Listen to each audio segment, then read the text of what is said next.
For Willis Morgan, July 27th, 1981 would have been just another regular day. Working at the Miami Herald at the time, Morgan decided to grab lunch at a nearby shopping center. It was a run-in with Jeffrey Dahmer that would make that day memorable for the rest of his life.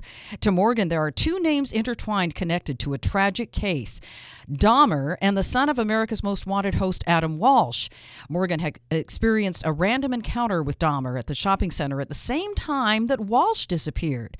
In his new book, Frustrated Witness, The Story of the Adam Walsh Case and Police Misconduct, Morgan recounts the day Walsh vanished and makes a compelling case as to why Dahmer and not Otis Toole is his true killer. Morgan is with us on the phone. Thank you for joining us. You're very welcome. I'm glad to be here. This is a really compelling account, this book, Frustrated Witness. So I just went over the story very briefly. Tell us what happened about this encounter.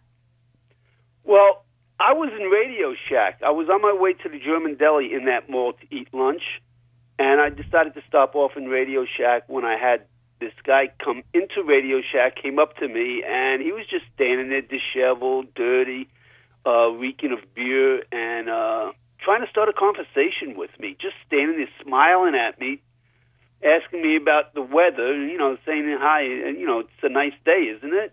Stuff like that. And it was just very strange because I didn't answer him, and he was kind of upset about that, and he wouldn't leave. He was just standing over me. But finally he did literally turn around and stomp out of the Radio Shack when he didn't get a response from me. You could see he was quite angry, and I had this gut feeling somebody was going to be in trouble because I just gave you a very brief encounter of what happened. But it lasted several minutes, and it actually became very, very intense. And I just had this feeling, so I was watching him, and I watched him walk into Sears, and then I watched him walk into the toy department. And he didn't come back out. So my thinking at the time in 1981 was he probably was playing the video game, so I left and went home. I didn't even bother eating lunch. I just wanted to get out of there because that encounter was that bizarre. I didn't want another encounter with him. So that evening, that very same evening, I heard on the news about an abduction. And my first thought was that guy did it. He actually did it. Because I just was my gut feeling. But never in 1981 did I think a 6-year-old kid would be in trouble. I was thinking he was going to go up to somebody my age. I was 34 at the time. This guy appeared to be in his early 20s. Later, I found out he was 21. And that was 10 years later that I found that out. When I saw a mugshot in the paper, I worked for the Miami Herald. And while I was doing paper check, I came across this article about something up in Milwaukee, and it had a mugshot of this guy. And I didn't even read the article. I just freaked out. I knew that was the guy. And I took that mugshot back to the Hollywood Police Department with me. But first I called the Miami Herald Library up, and I asked them for the composite that ran back in 1981, 10 years earlier, of the person that abducted Adam Walsh. And they sent me the composite, and I took it to the Hollywood Police Department, and I showed it to them, and I told them, I said, look, this is the guy I saw in the mall. Of course, I went to them in 81 also, but they didn't want to listen to anything I had to say back in 81. And when I showed him that composite, I could tell the lead detective, his jaw dropped, because he knew something that I didn't know. And that was that I had the wrong composite. That wasn't from the Hollywood Mall. It was from another mall. And so later in 2008, when I got a hold of the case files, that's when I realized that was the wrong composite. And I started contacting all the other witnesses and found out they also say that was Jeffrey Dahmer that they had an encounter with. But in 81, the police were dismissing all these other encounters as being relevant to the encounter at the Hollywood Mall where Adam was abducted. And now, all of a sudden, that I was showing them other composites that were the same, and they realized that I believe, this is my opinion, I have no way of knowing what they actually thought because they don't speak to anyone, that I think they realized that everything was connected, and now all of a sudden they went into cover-up mode. There's an old saying, when you mess up, never fess up, and I think that's what they're doing.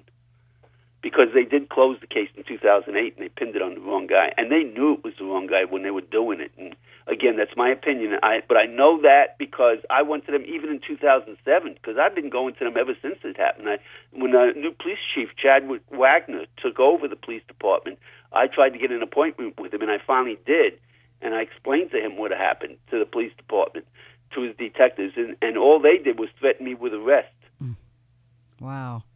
What about John Walsh? What does he believe? Well, the problem with John Walsh is these detectives that were on the case originally that messed the case up so bad, and that's why he wrote his book, Tears of Rage, mostly because of his rage over the investigation of his son's case.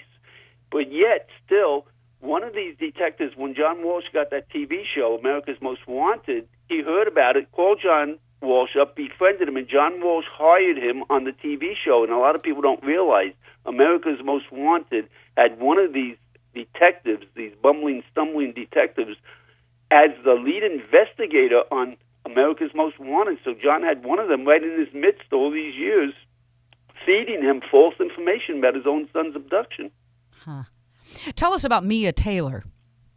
Mia Taylor was in the store the day before Adam was abducted with her 10-year-old brother, her mother, and her two older brothers. But Mia and her younger brother, Joel, who was 9, Mia was 10, were in the toy department when Jeffrey Dahmer tried to abduct Joel. But he was saved because a security guard showed up, and her mother showed up, and Jeffrey Dahmer fled. And she was also there the very next day, which would have been Monday, July 27th, 1981, the day Adam was abducted. And she actually saw Dahmer taking Adam by the fingertips and walking out with him. Wow. And there's another witness that was there Monday, the day before, the week before, the very week when she saw Dahmer in that toy department. So Dahmer was there numerous times. That wasn't the first time he was there. And 2 Mondays before, which was July 13th, was another incident in the Riviera Beach when a mother, Ginger Keaton, took her 10-year-old son to the mall, and he stayed back in the toy department, exactly like what Ray Walsh did with Adam. And Dahmer came into the toy department and tried to abduct him.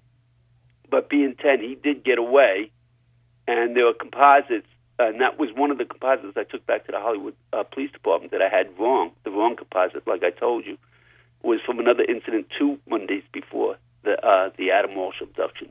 And again, the police weren't able to make the connection because they had their suspect, they believed, which was John Walsh's house guest. And they believed he was their suspect, and they had blinders on. There were other police chiefs from other departments, Miami Beach police chief, Plantation police chief, the police chief in Deerfield Beach and Riviera Beach. All these other cities were calling the Hollywood Police Department, telling them that they had incidents that they believe were connected because the suspect matched, everything matched. And yet they were just completely dismissing even other police chiefs from other police departments. This makes one heartsick, because if it had all been believed and acted upon, lives would have been saved. I believe, I don't know if anything would have saved Adam, but certainly they would have captured Dahmer. They should have, and all those murders in Milwaukee may never have happened. Yeah. I even found the crime scene where I believe Adam was murdered, and I found it through a police report that has Jeffrey Dahmer's name all over it, dated July 7th. This is 20 days before Adam was abducted. But in that police report, Dahmer is just a witness to a dead person that was found behind the store where he worked. But after I read the report, and everything in the report is in contrast to what he told his boss, Ken Halbert, I believe that Dahmer murdered Adam in that meter room because his blood spatter going up a wall that has been described as being indicative of a homicidal pattern. And as positive for blood, it was tested with a field kit. But we could never get DNA out of it because of the time, the humidity, the climate, the lime in the mortared wall made it impossible to get DNA analysis. But it did test positive for blood, and it is indicative of a homicidal pattern. So somebody died in that meter room, and it wasn't that derelict that was found behind the store where Dahmer was murdered because he had no blood on him. We're just about out of time. What do you hope readers will take away from your book, Frustrated Witness? Well, they closed the case and they pinned it on this guy, Otis Toole, as you said. Yeah. But I want everyone to know it was not Otis Toole. He had nothing to do with Adam's murder. And I have a website with all the case files that people can go and look at.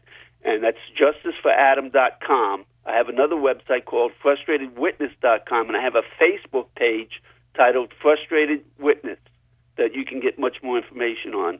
And the book is sold. Frustrated Witness, my book, is on Amazon.com. Okay. And the website frustratedwitness.com and justiceforadam.com, was that right? That is correct, yes. Okay. Willis Morgan is, are you retired now? I am retired, yes. Very nice. Retired and living in Florida. But you were with... retired and trying to promote this book. And but you had worked with the Miami Herald. Were you a reporter? 25 years. No, I worked in production. I was in the press room printing. All right. Well, this is a fascinating, eye-opening case, and it's called Frustrated Witness, the story of the Adam Walsh case and police misconduct by Willis Morgan. Thank you so much. Thank you.